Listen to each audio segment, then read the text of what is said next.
What's up, H-Town? Welcome to a somber episode 25 of the Believe in Astros podcast on a hangover Wednesday. I am Geoff Balke. Joining me, as always, my partner, Geoff Blum. You can find us on Spotify, Apple, Stitcher, YouTube as well. Be sure to like and subscribe to keep up with us. We're at Believe in Astros on Twitter. I'm at Geoff Balke. Blummer is at Blummer27. Feel free to send us your complaints, your comments, your anguish. It was a tough night in Philly last night after a rain delay on Monday. Game got pushed back, and then all hell broke loose very shortly into Game 3, and the Astros didn't recover. Blummer, were you apoplectic last night, or were you subdued in your... given the fact that it all happened so early?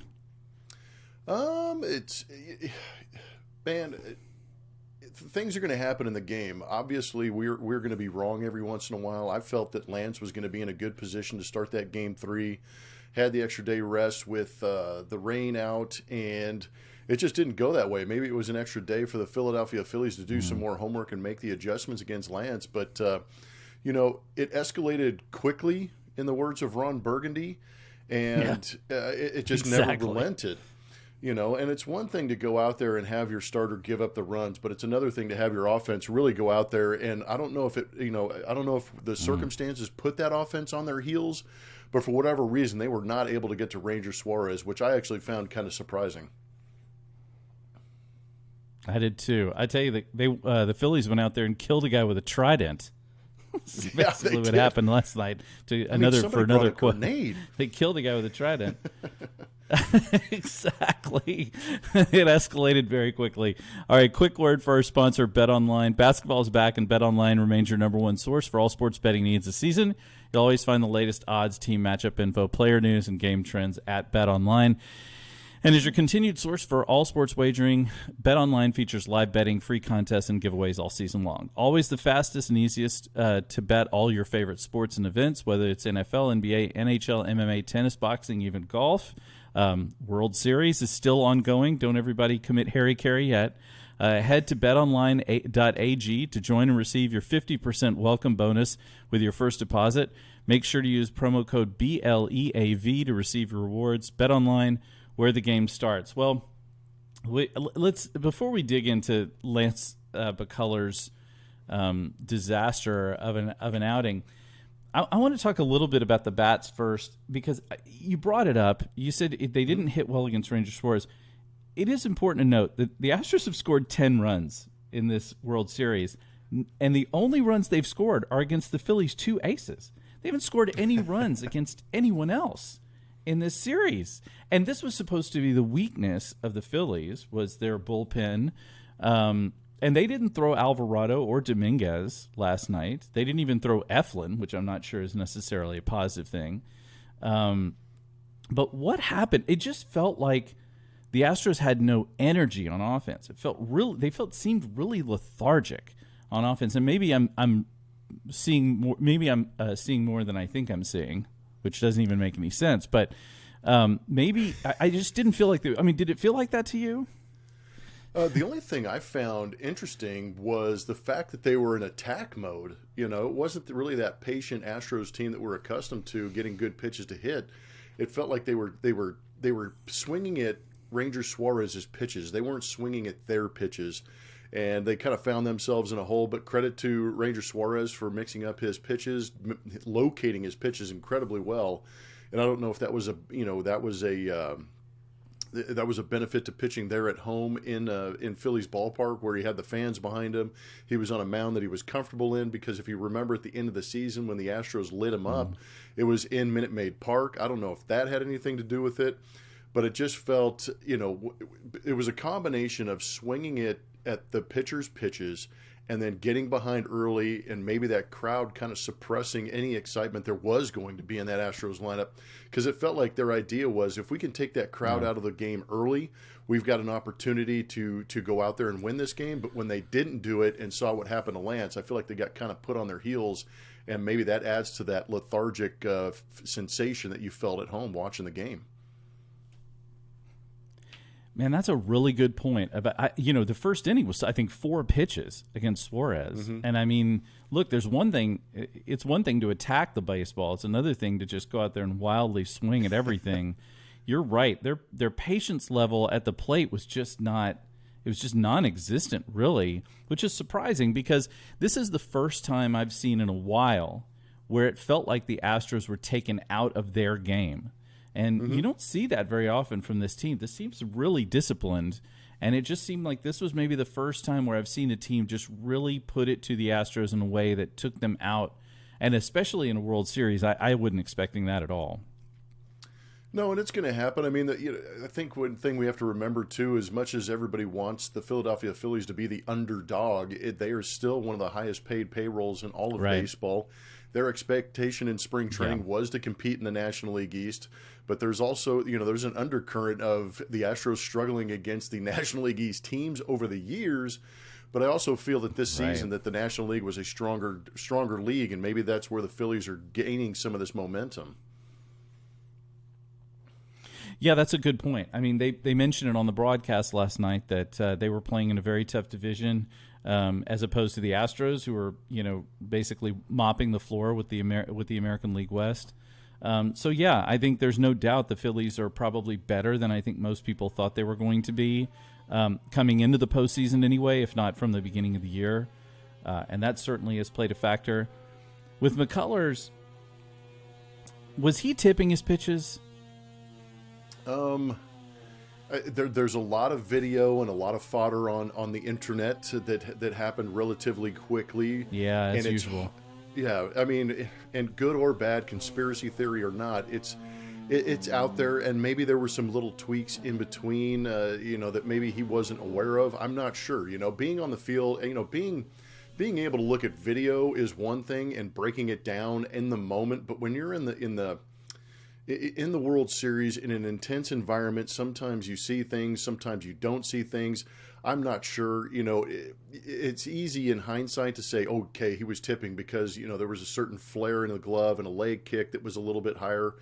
But, Lance still has stuff that's good enough. When it's right, he can go out there and tell you what's coming and still be able to get you to swing and miss. I think that some of these pitches found the strike zone maybe a little more often than he wanted, because in the times that I've seen Lance pitch extremely well, he's got that great two-seam run, but he's able to make that slider and that curveball look like strikes for about maybe 75% of the way to the home plate, and then it'll break off the plate, and you see guys chasing pitches off the plate. And I think the Philadelphia Phillies had a great game plan. They picked the ball well up out of the hand. They laid off pitches out of the zone and were able to get him in the zone. And I've said this about the Astros. They frustrate pitching when they don't chase, and you force the pitcher to throw strikes. That's when you can get to them. And that was probably more the case last night than anything tipping. That the fact that the pitches that they were hitting out were actually in the strike zone. They did a very good job of commanding the strike zone against Lance. Well, yeah, and the broadcasters brought it up on numerous occasions, but he just does not throw fastballs to lefties.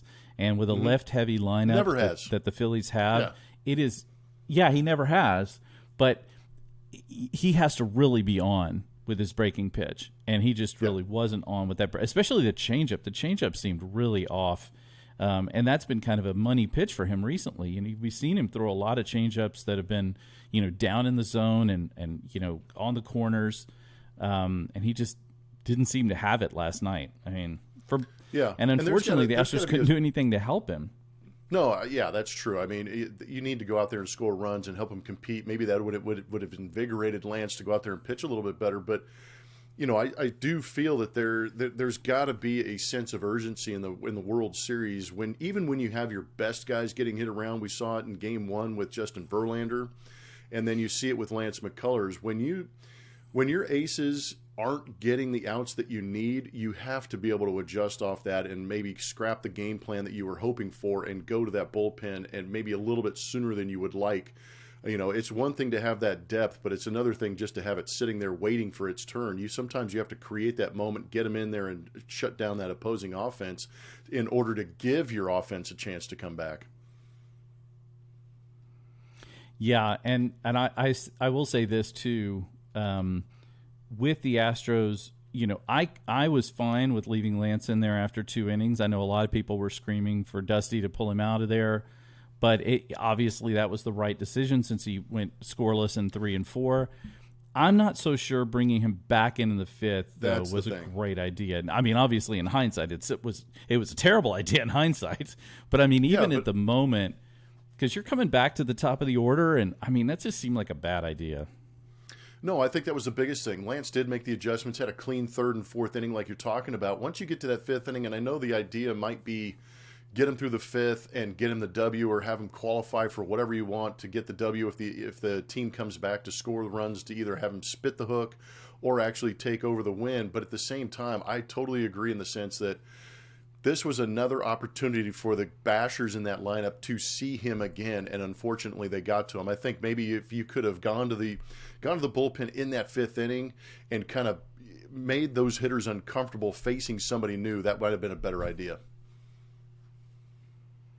And it's not as if you didn't have any additional starters in the bullpen. Oh, dear Lord. You saw your Urquidy. Who hasn't pitched all the time. I mean, all postseason long, Urquidy hasn't been in there. He comes in, throws 3 scoreless, gives up like a single hit. That seemed like the biggest gaffe we've seen from Dusty all postseason long. He's been pushing all the right buttons. That one just seemed really off to me, especially given the fact that they have such depth. One advantage, though, we can say, is that they didn't use up their bullpen. Despite having Lance struggle, they only had to throw Ryan Stanek and Jose Urquidy, so they're still going to be fresh for Game 4 tonight. Oh, yeah.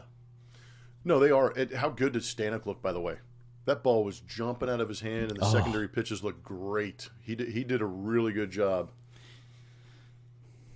Those high heaters to Bryce Harper were something to watch. I mean, isn't that beautiful? I was watching it with my father-in-law, and we were both. Yeah. It was just so good. We were like, he wants so desperately to hit that high heater, and there's just no way. Look, even if he had gotten a piece of that ball, it's getting popped up. There's no way that ball's going anywhere, and it was just, it was magical. It was magical. And that release, he has such a simple delivery, but that ball just explodes out of his hand for whatever reason. But it really exposed what I think Christian Javier maybe needed to see for his start in Game 4, is that explosive fastball at the top of the zone can beat the Philadelphia Phillies. 100%, Blummer. I agree with you 100%. Speaking of Javier, it's Game 4 tonight. Javier versus Nola. But let's just mention it for now. Look, whether we like him or not, the Phillies fans are great. I mean, that's a great atmosphere for them. That is definitely an assist for them. They are nuts in mostly the best ways. I'm hoping if they do win the World Series, God forbid, that they don't have to grease up the light poles in downtown again like they did when the Eagles won the Super Bowl. Or have like the guy that out there that like ran out and ate the horse turd after the in the middle of the street after the police horse had pooped on the street, just on a dare. I mean, they're insane people. They really, really are. But tonight we've got Javier. Is it wrong of me to feel like I trust him more than I do some of the other Astros pitchers? No, I mean, it's so hard. There's track records, there's history, there's predictions, there's emotion. I mean, there's so much going into these games. But then you have a guy like Christian Javier, and they call him El Reptil. And the reason they do is because it really feels like nothing phases him. It could be the hottest part of the year in the roughest part of the neighborhood, and he just kind of rolls in straight-faced and goes, yeah, I'm going to do my best to give you guys an opportunity to win. And I think that's what kind of endears himself to us, is that he does have that calm demeanor about him, and I hope that he maintains that going into Game 4. And I think he knows that his fastball plays. Even though we don't get a lot of emotion out of him, I think he does a very good job of preparing and understands situations, and that also what helps him stay calm in those situations. So I'm very, you're right in the sense that I want to say that I'm very confident, but the Phillies can swing the bats. But if he's able to execute the fastball in the top portion of the zone, it's going to increase his opportunity to go out there and have a good game. So he's got to be pinpoint, he's got to be good, and that fastball has to be racing out of his hand with that high spin rate to get some swings and misses and the pop-ups that you talked about earlier. Yeah, I'm going to be real interested to watch how he comes out of the gate tonight. Like you said, he has such a calm demeanor. I don't think that anything's really going to impact him that way. To me, however, I do think the Astros have the ability to kind of quiet the crowd. As they mentioned numerous times on the broadcast last night, neither of these teams has lost 2 games in a row in quite some time. I personally don't expect it to happen tonight. I think the Astros are going to force a game 6 at bare minimum. And look, if we go on that, the team that doesn't lose 2 in a row, then then we win tonight, they win tomorrow, we win game 6. Unfortunately, that would mean they would win game 7. But I do think that, obviously it's a must-win scenario for the Astros right now because you don't want to go down to them. I feel like that momentum going into game 5 in Philadelphia with those fans, knowing you might not come back to Houston, is going to be a lot. So it's a lot. There's a lot on the line. There's a lot on the line in every World Series game, right? But tonight really does feel like a sort of a must-win for the Astros. And I hate using that term because everybody uses it way too often. Yeah, well, we can use the word urgency. There's got to be a certain urgency to this game, and recognizing that everybody, all hands on deck kind of situation. I think the urgency left that game in game 3 real quick when the home runs started getting bombed away, and you saw the Astros offense get suppressed. So you kind of wash that one away. This team does a very good job of turning the page. I think now that they're acclimated to the atmosphere, they do need to play with a sense of urgency. They've got a lot of experience against Aaron Nola, so hopefully they can have a game plan that is able to put up runs early and protect what we hope will be a very good Christian Javier, which will be interesting to see. But I agree with you in the sense that it's an urgent must-win situation, just in the sense that you don't want to be in Philadelphia with that fervent crowd, rallying behind these guys when they have a chance to potentially win the World Series. But they've got to win this game to force it back to Houston, and at least give themselves some signs of hope. Yeah, and I will say this: I know we all hate seeing the Phillies hit home runs, but there was an incredible call. I'll post it on the Twitter feed from a French broadcasting team when Kyle Schwarber hit that 444-foot bomb to deep center field, and the guy's just yelling, "Meno, Meno, Meno, Messi!" And I was like, it's one of the great home run calls you will ever hear. And it's fantastic, even if it was against the Astros. Blummer, any final thoughts about Game 4 tonight? Just erase Game 3 from your memory bank. I think that's what most ball players do, and the good ones are able to turn that page quick and make those adjustments. They've got to be able to do it quick. Christian Javier's got to be on his A game, but when he is on his A game, we need that offense to step up. We need some of these guys like Yordan Alvarez. We need Jeremy Pena to get back to be JP3 that we saw throughout the course of the season, this postseason. And let's get Jose Altuve going again. There's nothing left but to go out there and play that game. And these guys have that switch. Hopefully they flip it tonight. I couldn't agree with you more, Blummer. Thanks so much for joining us, everybody. We'll be back tomorrow to discuss post-mortem, whatever happens tonight. Hopefully all good things. Obviously, give us a follow, drop us a comment or a note, and obviously check out our sponsor, Bet Online. For better or worse, we will be sitting back in these chairs again, talking about the Astros, whether it's still World Series or not. So definitely subscribe so you can keep up with us all during the World Series as well as in the postseason, because it's coming whether we want it to come or not. If win, lose, or draw, and there obviously are no draws in baseball, thank God, the Major League Baseball will continue, and we will be here to cover it for you. So thanks again, everybody, for joining us. We'll talk to you tomorrow. Go Astros.